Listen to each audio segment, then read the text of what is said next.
Good. Well, thanks for coming this morning, everyone. It's always nice to announce the squad leading into camp, and it's good to obviously be back home and have everyone back here. And the most important thing is that we've been able to stabilise the squad and get the bulk of the squad back in. Still a few decisions to make, and it gives me a good opportunity to look at a couple of areas that need to be probably positive for the squad balance. So it's just great to be back, and we're looking forward to 2 games against New Zealand. It's an exciting lineup and drawn on a lot of experience for this squad. Yeah, look, I mean, we've got a lot of high quality experience. They're all playing in good leagues and at high levels, and that's the most important thing. I mean, to have players that are constantly stressed at the high levels and playing at the highest levels is really important leading into major tournaments. Sam Kerr, obviously named, going back to Australia. There'll be lots of excited fans waiting to see her. We know she's coming back from an injury. Can you talk about how much you rely on her? Just give me a second on that one. I was just waiting for the Sam Kerr question. Yeah, I got it. I lost the bet. It took 2 minutes. No, all good. Look, she's doing really well, and she got 90 minutes during the week in the Champions League, obviously scoring goals, and that's where we want Sam to be. But she still needs to be managed. And we've been in close contact with Chelsea in terms of managing their minutes and so on. But leading into a big game, they've got Barcelona during the week, so it's understandable why they rested her. Yeah, as you just said, she was rested, but she did say after she scored that brace, she felt like getting those couple of 90 starts with the national team did help her sort of kick along. Do you feel like that's sort of an investment that is going to help pay off maybe as soon as this next window, just getting those minutes behind her? Yeah, look, it's synonymous with attackers. Attackers, they need time, they need minutes because they're not involved in the game all the time. So the more they get game rhythm, the more they play, the more they get the minutes. They then find that moment to do what they need to do. They're not like defenders and midfielders. They get a lot of the ball and a lot of game time, a lot of rhythm in terms of in possession and so on. So they have to find that rhythm. And it was good. It was good and really strategic to get her minutes in the 2 games in the UK. Integrating her back in as captain as well before coming back on home soil, how important was that, just getting the group back to where it was? Absolutely, the group, it's an amazing group, and you really see, I really felt the power of them representing the country and what it means to a lot of those players, and the whole family sort of idea, because they've been around for a long time. They've been playing for the national team from a very young age, and that core group is special. We should really be applauding that group in terms of the work that's been done over the years, and and Sam's an integral part of that, and to have her there as that sort of gel in terms of all the group in terms of the leadership is really, really important.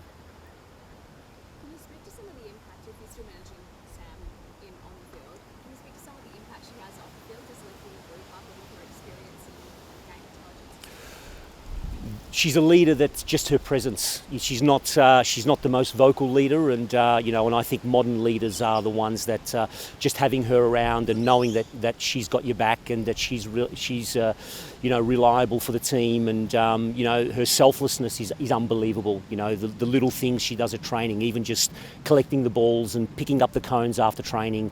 They're special qualities as a leader, and we're really happy to have her. But look, she's just part of that. They're all part of that selflessness of wanting to represent the country and wanting to be there in those special moments. And they know what it means to put on that jersey, and they're really looking forward to coming back together and really looking forward to the tournament.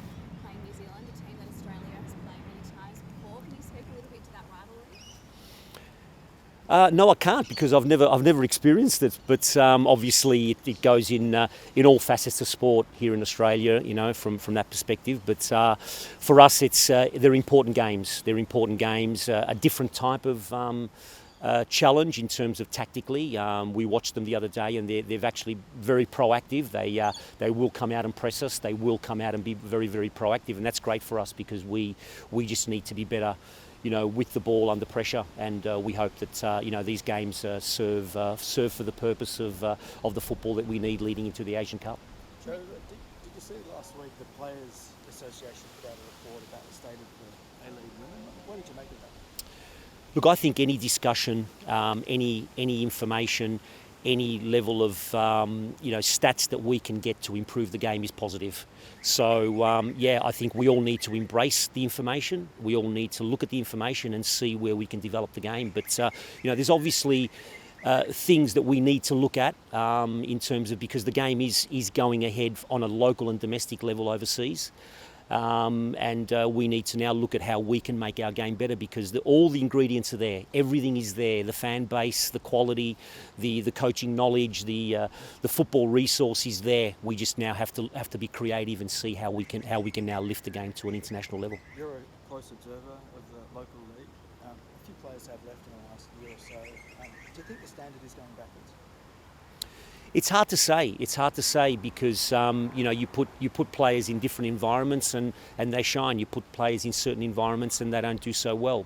I don't think it's gone backwards. I think it's stabilised, and I think that now we need to create the challenge of I think obviously a level of international experience and a level of experience that is going to bring players to that next level. I think it's stabilised, and I think we can work out creative ways to make it better and get it to the high level. Tamiki Yallop in for the first time to you, and Cully Johnson as well. What are your expectations from that pair? Yeah, they're two areas where we're sort of looking at the moment. I need a midfielder that can break lines, and Tamika's sort of the one that's shown out of all the players that I've seen in the A-League and around the world that she's shown that she can still do that. And obviously out wide, just that speed and power of winger that we're looking at the moment. Obviously we had a look at Courtney Vine, and obviously we've got Hayley Razo. But there are areas where I think we can sort of maybe for the squad balance look at improving that. And they're going to be an important part from a tactical perspective. Sounds like Holly McNamara copped a little knock in the Champions League overnight. City didn't seem to think it was too serious. You guys got any update there? No, it's not serious. It's just a knock. So we're confident. Holly's a tough one. Mary, where's she at? I know that she was absolutely tearing it up in terms of their rehab. She back with City for this window. Yeah, look, I mean, we've said it all along. She actually could have probably come back after 7 months, and she's doing really, really well. I mean, it's amazing, and obviously, being in the City environment and us sort of monitoring it, and her coming into camp last time was perfect. But in all credit to her and to City and to the medical staff, we've decided to just hold on a little bit more and just give her that little bit more time, because you're going into the Christmas break. There's going to be a break, and then to start up again, I think is probably the logical thing to do, to hold her off until after Christmas, and then I'm sure she'll be right for the Asian Cup. Does it make you feel like she's actually going to get a proper runway in? Whereas maybe when she did the injury, it was like, racing the clock. It feels like maybe she could potentially get a fair bit of game time in before then. Yeah, look, it looks like that. And obviously the calendar in Europe is quite full, so there are opportunities to play, and let's see how strategic they are in sort of managing her minutes. But it looks like she will get a fairly good runway into the Asian Cup. Still year end or Jan that is looking for that return? I'd say Jan. She was in the newspapers releasing a book last week or so, talking about her personal challenges. Was that a surprise to you? And what does it say about the challenges of some of these players? Well, look, I think we need to applaud the fact that she's been able to face those issues and been able to, it's so courageous to talk about these things and to come up with it, and the fact is that she's been able to deal with these issues. I think is all credit to her. It's amazing, and I suppose it's a little bit of a sign of the pressures that professional athletes and professional sports people are under these days, that there are challenges, and I think the more we talk about it, the more it's out in the open, the more that we're honest about it, I think is amazing. And this is a perfect example of someone that's been really courageous and been able to come out with her issues, deal with it, and know that there are people behind her, backing her and want to do what's best for her. You've worked in the club environments. You obviously have a more regular relationship with players in that environment compared to the Matildas. Yeah. What's it like? How much impact can you as Matildas coach have on the personal side of the game for these players? One of the things that was really, really important when I came in is that we keep constant contact with the players, that we keep updating them on, a lot of it's obviously football based because that's what we do, but also just to see how things are going. one of the biggest things that I did just before the camp in Europe was go and visit the clubs, go and visit all the players, and just see where they're at, and you get some realities on situations, and and I think the biggest thing that we can do as FA and the people supporting these players is to just be there if they need to talk to them, if they need something, if they need even to understand, where a good place to live in a city is, we're there to help them. So that's the most important message that I think we've been trying to send as FA and as the Matildas coach, to make sure that they have the support that they need on, not just when they're here in camp, but also off camp. I'm sure it's not something you need to press with the players, but it's the last big window before the Asian Cup. In terms of selection, is it now push comes to shove? Is there still room for the late bolter per se, given you're not going to be able to expose a lot of them anymore? I've had to balance that out because obviously some leagues are just starting, like the A-League's just started, so it doesn't discount the fact that if someone's performing in the A-League, and I feel that squad balance and their ability to come in and impact the squad, they're definitely available. But look, I think we're close to sort of getting the messages across, the football that we want to play, the creating the culture and the balance in the group. I think we're close to it. But I still want to leave some door open to make sure that we don't miss anything. And a big part of that is just going to A-League games and just having a look and seeing and making sure that everyone's on board going forward. But look, it's going to be a big message. I was listening to an interview with Thomas Tuchel the other day, and he said that there's 3 months before the Asian Cup, so that last game is gonna sort of stick in the memory of everyone. So we just want to make sure that we make it a good camp and get everything right, because you've got 3 months before the tournament starts. So that last game against New Zealand is sort of going to be, that's going to be the sign of where we're at, which I don't want to make it that. Sorry to interrupt you. There are some A-League girls who will be playing for New Zealand as well. Will you be keeping an eye on them and using that to prepare for them as well? Yeah, look, I mean, they're doing well. I saw a couple on the weekend in the victory squad, and they're in a phase of development too, and they do well with what they can do within their environment and resources. So it's not going to be easy. It's going to be a very, very tricky game, and it's important that we focus on what we need to do, with the environment that we're given.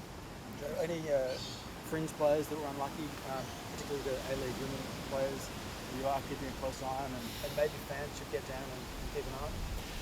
Have we got all day? I've got about 20 that we're sort of looking at. No, look, I'll say this: one of the first things that I did when we came in was create a depth chart of our tier of players, and surprisingly enough, we had a lot of under 23s and A-League players that were very close, very, very close, and we saw that through the under 23 ASEAN competition, where it's an area which I really want to build and give more consistent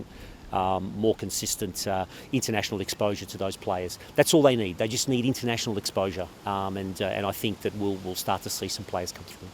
I know you can't control what clubs do too much, but this is the last big window.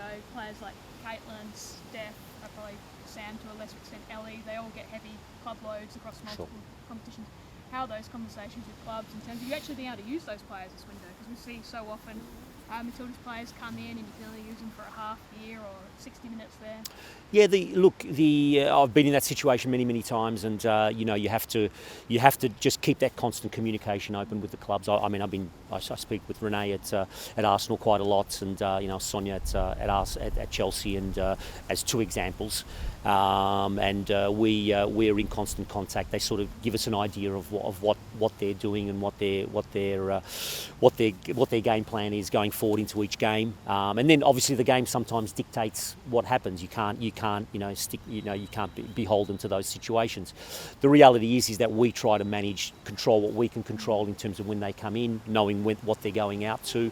There's a little bit of a break in December, which is good, and I think this camp we get a fair few of them coming in quite early, because I think a lot of them finish in the Champions League on Wednesday and Thursday nights. So all good now in terms of calendar, but look, they're just the challenges that we have to deal with, and we'll do what's best for the player and the team.